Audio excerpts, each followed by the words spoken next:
Hello, you wonderful people, and welcome to another episode of Super-Fanta-Fi. This being a show where I talk about TV shows of the supernatural, fantasy, and or science fictional genre. For today's episode, I'm going to talk about the latest episode of The 100. A very good episode of The 100. Actually, at the same time, a very depressing episode, because we continue where the last episode left off, and like, hey, Sky Crew has to choose the 100 people that survive. Obviously, the other, was it like 400 have to die? Well, 300 to 400 people have to die. I mean, later on we end up finding out that basically most of the list is already taken up because there's obviously the essential personnel as well as all the children under 16 have to be, or guaranteed spots. So that leaves 80 spots. So there's even less spots for people. So basically they come up with the whole thought like, yeah, we're going to have to run a lottery to decide this. I mean, obviously things are complicated, because like there's backlash for both Clark and Bellamy, mainly Bellamy, because Murphy, it's super pissed because it's like me and Amore, we had a spot. The fact of the matter is, you think we're going to get on that lottery? You had to open the door and everything. You screwed us. You screwed a lot of people, and it's like because for Bellamy, it's like those deaths, like all those people that from Sky Crew that would die, those deaths are on him now. But it's like he felt like he did what was right because I mean, it's even something later on where Abby felt bad about doing what she did too, but it's like at the end of the day, that's 1,100. What was it? Wasn't it like 1,100 people? Because obviously every person brought in 100 people, and it's like it's thanks to that. Like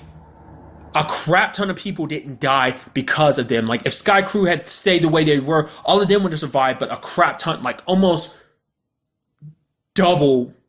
A little more than double that amount of people would have died too. So would that have been fair too? But still, I mean, it's something that Bellamy and Clark are talking about in the episode. It's like, yeah, it's like, it's like what? Because Clark goes with Bellamy to go get Raven, but it's like, why are you here, Clark? And I guess on some level, Clark wanted to do the right thing because it's like, Raven's my friend, which is like, well, that didn't stop you from trying to lock the rest of your other friends out when it came to the door, which is like, that's not, like, basically, it's like, once again, Clark was just doing what she felt was right. It's not, like, basically, it's like, hey, this isn't an okay situation, which even Bellamy admits it's not an okay situation. It sucks. And he jokingly was like, the fact is, you did the right thing by not shooting me and even kind of smiling and making Clark smile. But it's like, it's not an easy choice. Once again, this is a season of super hard decisions. There have been hard decisions in the past, but man, oh man. Killing Finn to kind of make sure there was peace, hard decision. Killing all the mountain men, hard decision. Doing the City of Light situation, hard decision. This series has been nothing but hard decisions. And I mean, that's the whole point of it. Like, surviving is not the easiest thing considering these circumstances, but like, I don't know, like, because this puts even, like, the whole Mountain Man situation to shame. I don't remember exactly how many people died because of what Clark did, but still. So now it's like, that's also on Clark and, Abby as well as Bellamy's shoulders on, like, all those Sky Crew people that have to die. Even to the point Abby was like, yo, Kane, keep my spot. Pick 81 people because it's like my life isn't more important than anyone else. Especially, I don't know if they ever talked about it, but Raven had accidentally let it slip about the whole brain thing. It's like, oh yeah, I'm cured, no hallucinations and stuff like that. I can do the treatment to you. And Kane's like, well, what's going on? She's like, we can worry about it later. So it's like, like I didn't know that. I forgot she never bothered telling him about that. But obviously in the episode, Raven, Murphy, Bellamy, Clark, and Maury as well as Murphy go to rescue Raven, but on the way they get attacked, and lo and behold, who shows up and saves them? Echo. Wasn't expecting that. What I was kind of under the impression is that, I was like, because I saw previews and I kind of knew Echo was going to be in this. I was like, oh, she's going to come here and kind of start up some trouble, isn't it? Oh man, this sucks. So it's like, oh no, she comes to save the day. But Murphy does bring up something later on. He's like, don't you think it's a little funny she happens to just show up now to save the day? It's like, who's to say she wasn't just waiting for an opportunity to strike? Which kind of begs the question, maybe that is a possibility. I mean, she might have just saved you because it's like, it would help her out in the long run because it'll put her in your good graces because it's like, she has nowhere else to go now. So it does beg the question, like, all the other people who decided to, I'm sure a lot of the clans didn't decide for themselves. It's like, no, I'll choose to sacrifice. I mean, granted, who's to say? I mean, because obviously, as we can see, I doubt like Sky Crew is the only selfish group. But the fact of the matter is, it didn't take everyone else long to decide. Hey, these are the 100 that will survive. Everyone else, and sadly, we will stay to die. Like, I don't know. Maybe at the end of it all, Sky Crew was the most selfish ones. I mean, but who knows? Kind of getting back to the group. Maury's suit gets messed up, and Murphy's like, yo, Echo, give me the suit. The fact of the matter is, I mean, to be fair, it's like Echo's done a lot of stuff that cause problems, which even her and Clark had the conversation. She's like, the fact of the matter is, I got banished from the clan, and, Clark was like, yeah, I know. And she's like, all I was trying to do was look out for my people. It's like, at the end of the day, you can look at it as dishonorable or not. The same thing as the whole Clark situation, as like trying to become the next commander. It's like, who knows if that actually would have worked out or not. Might have ended up getting her killed. But nevertheless, it's like she was doing that for everyone's sake, because that was the only way she could make sure that everyone was going to survive. So, but in Moore's suit damaged and everything, Clark decides to give her like her helmet or whatever. It's like, Clark, what are you doing? It's like, I got the night blood in me, but we don't know if that actually works or not. Which she calls up blood later on, but it's like, who knows if that works or not? Because Luna did get sick first before it was revealed, oh, she was okay. So it's a Hail Mary type of situation. It's like, hey, we could go back in time.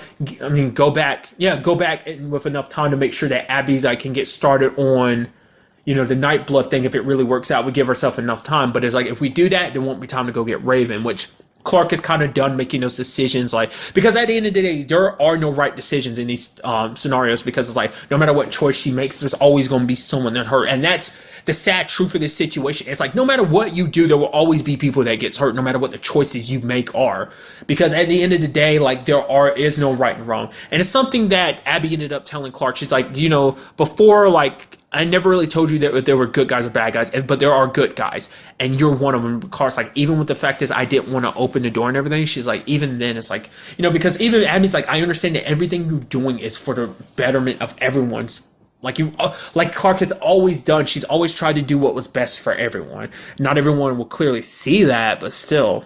But kind of coinciding back to the bunker and everything, people are getting restless, and they're like, whoa, we're not going to stand for this, because there's some of you guys get to talk about all this stuff, like, oh, but you're chosen and everything, but unfortunately not all of us are, like, not all of us have our secure spot. It's like, oh, who's this lady here? And it was Nyla. It's like, oh, she's a grounder. Screw them. The fact of the matter is, we're the ones putting in all the most of the work. Basically, all the stuff Jaha brought up before is like, we need the Sky Crew, because they're the only ones that know how to operate stuff within the bunker and stuff like that. But it's like, the fact of the matter is, the Grounders have earned their spot just like anyone else, and it's just Sky Crew's the last holdouts of this whole situation. And they were about to hurt Nyla when Octavius showed up. It's like, are you stupid? The fact of the matter is, because you want to act like idiots, Nyla gets one of your spots because you're about to do something bad. Because the fact of the matter is, she's like, the fact of the matter is, every other clan has had make this decision. The Sky Crew is no exception. You're not special. Because at the end of the day, she even says it herself. It's like, you aren't my people, which they are. Because when Octavia ends up leaving the room, she's like, kind of breathing. Like, you see it bothered her, saying what she said. It's like, you have this amount of time to make the decision. You make the decision, or I'll make it for you. And basically, if you don't choose, everyone dies. And it's like, she said that because it was the only way to get them to make that choice. But Indra saw it inside of her. She's like, the fact of the matter is, it's like, we'll have to do what must be done if nothing happens. Which is basically, they were setting it up at the end of near the end of the episode. I was like, I figured that's what it was going to be. If Sky Crew couldn't choose, I don't know. I don't think they were going to wipe out everyone, but I think that they were going to choose who to wipe out and who to save. It's like, so there's only 100 people that can live, so kill everyone else. It's the only, if Sky Crew can't make the decision, we'll have to make the decision for them. Because basically the circumstances were getting even more hectic, because the people were kind of revolting a little bit thanks to Jaha, because Jaha kind of inspired one of the dudes, which is understandable, because that dude had a son. He's like, I'm not going to have my son grow up without me. I'm going to be there for my son. But obviously everyone's got their own place in all of this. Like, for instance, Nate's dad actually showed up, and he put Nate already wrote his name and put it in the lottery, and Nate's dad puts Nate's name in there again. He's like, give my son the best chance that he has, and that's all you can do in this circumstance. So But Jaha was ready. Basically, he was going to basically knock out the grounders and then kind of like ransom their harvest. Like, hey, either they kind of comply with what we want to, or we destroy their crops and everything. Like, well, at least hold their crops ransom and stuff like that. Which, can be like, don't do this. The fact of the matter is, you've led all these people here. You found the bunker and you were able to save all these people's lives, Sky Crew or not, like a lot of people's lives are being saved now because of you. If you do this, you will take back all that goodwill and kind of like undo everything that you've done so far. Because like I said, last episode kind of brought it up. Like this is literally the Ark situation all over again, sacrificing those for someone else. And I had not even thought about that. I was like, holy crap. Because he basically told Cain ended up telling Jah, like the moment, if you go through with this, like, there will be casualties heavily. It's like they heavily outnumber us, but it's like we need to fight. You hear our people out there, they want to fight, but it's like because they want to fight doesn't mean they need to or should. Because all this is going to do is lead to a big brawl being put out and then everyone dying. Maybe most, if not all of Sky Crew would die if they fight back because they are heavily outmatched. And like I said, as we know, Octavia was going through things. She didn't want to do it, but she knew she had to. But by the time she gets in there, like, all of Sky Crew was knocked out by the tear gas that Jaha was going to use. And so they decide, it's like, hey, so how do we decide who stays? And it's like, ultimately, it has to be by Clark's list. Because Clark it wasn't just an emotional thing. Clark picked all people on that list because it's like, hey, these are all the people who deserve to be who need to be on this list.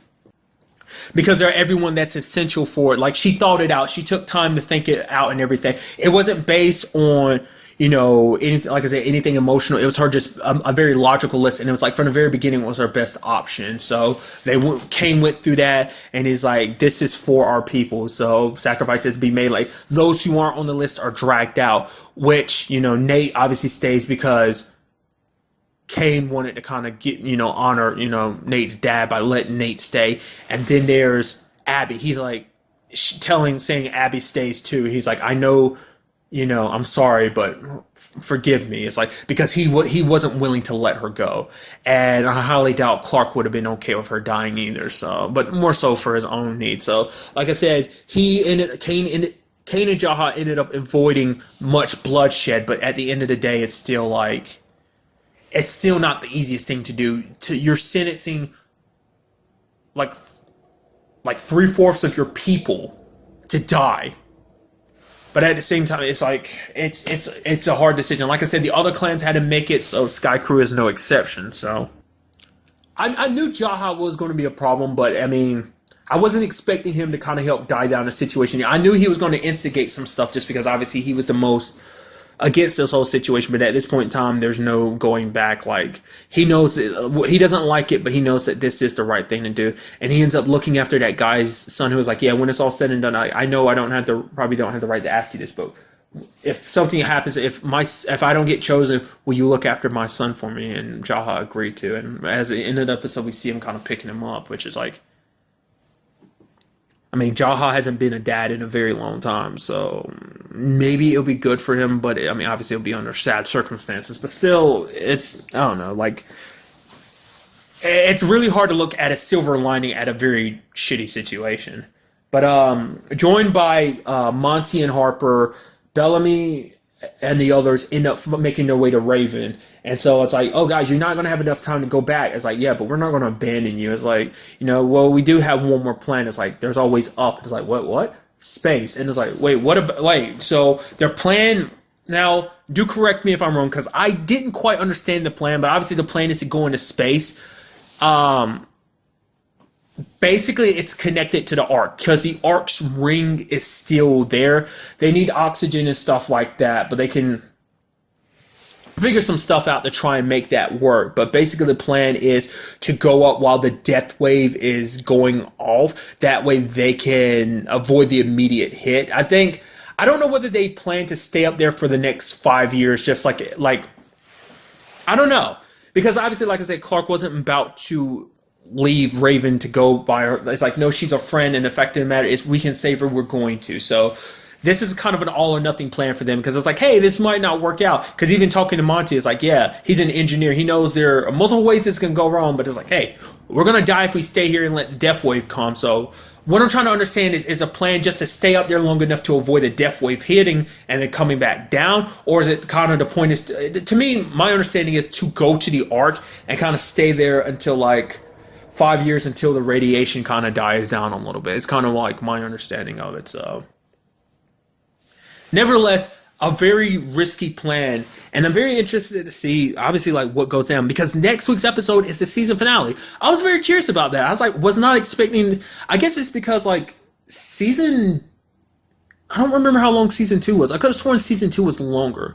Is this even like episode 13? I don't think it is. I think this is on like episode 9, and like this is like episode 9. Not like, I mean, I'm probably like miscounting, but I could have sworn like this is only like episode 9. The first season was 13. I don't remember how long season 2. I get the feeling season 2 was definitely a little bit longer, and I know 3 was a little bit longer too. So I don't know. So I guess they're just making this a shorter season 2. But like I say, even compared to like I said, I could be wrong about it, but I could have sworn this was only like episode 9. But I'll end up finding out later on when I upload this and stuff like that. Because I typically add like the episode number and title and stuff like that to the tags and stuff like that. So that's what I mean. So also that's how I look up images for the podcast and stuff like that. You know, thumbnails for the videos. But like I said, like sucky situation all around, and I'm very curious to see how this all turns out. Like I said, like with Abby, when Abby wakes up and finds out, it's like, oh, Kane didn't give up her spot, you know. What this means for those who are left behind, like those 100, what are they going to do? Will they accept things as they are, or will they want to fight back, or will they be knocked out the entire? I mean, depends on how strong that tear gas is. Will they be knocked out the entire time that the death wave is there? And what does it mean for like Clark, Bellamy, and the others? Like, what's going to go on down with their situation? We will just have to find out in the season finale, won't we?